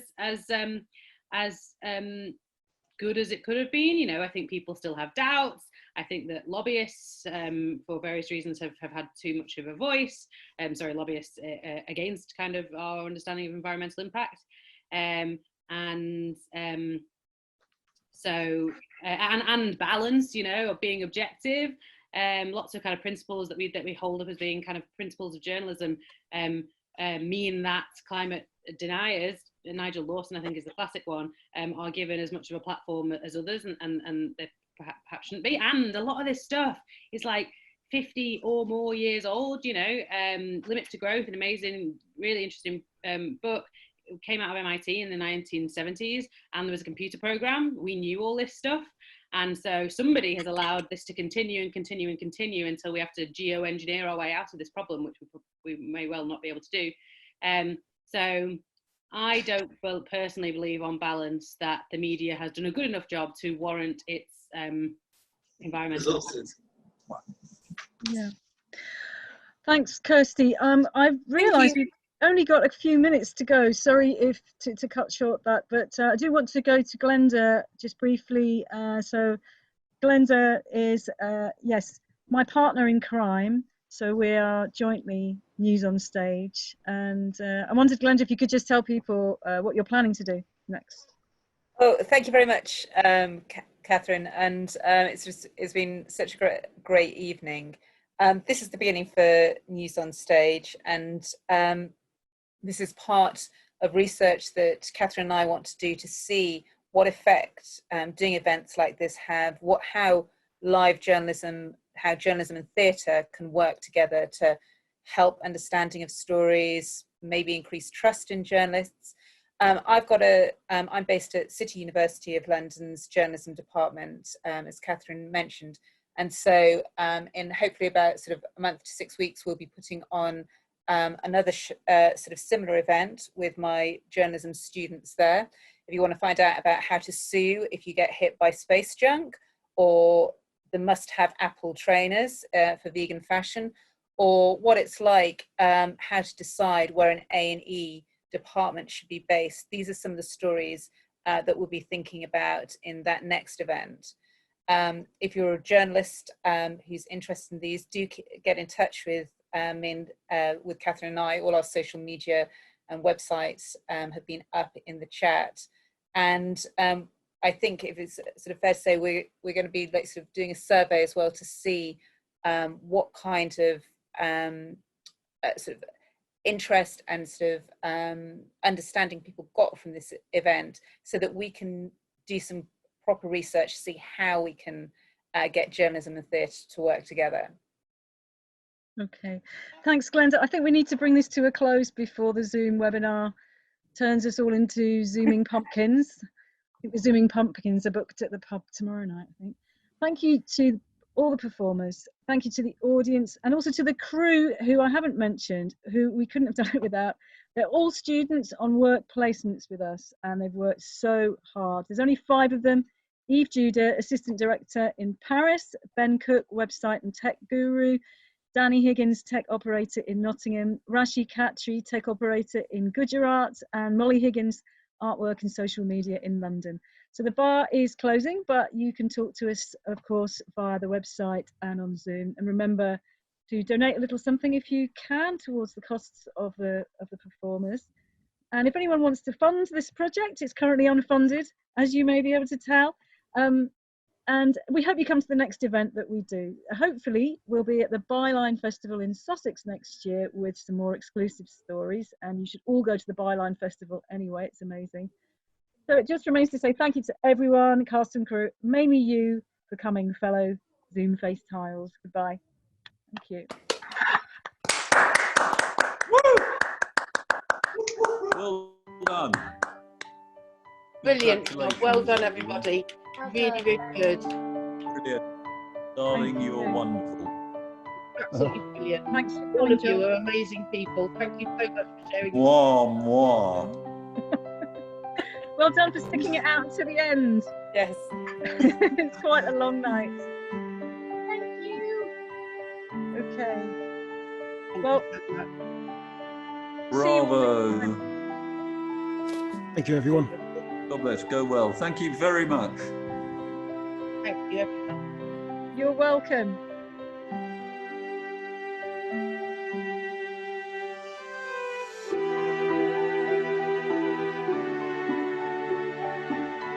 Lovely. Bye-bye.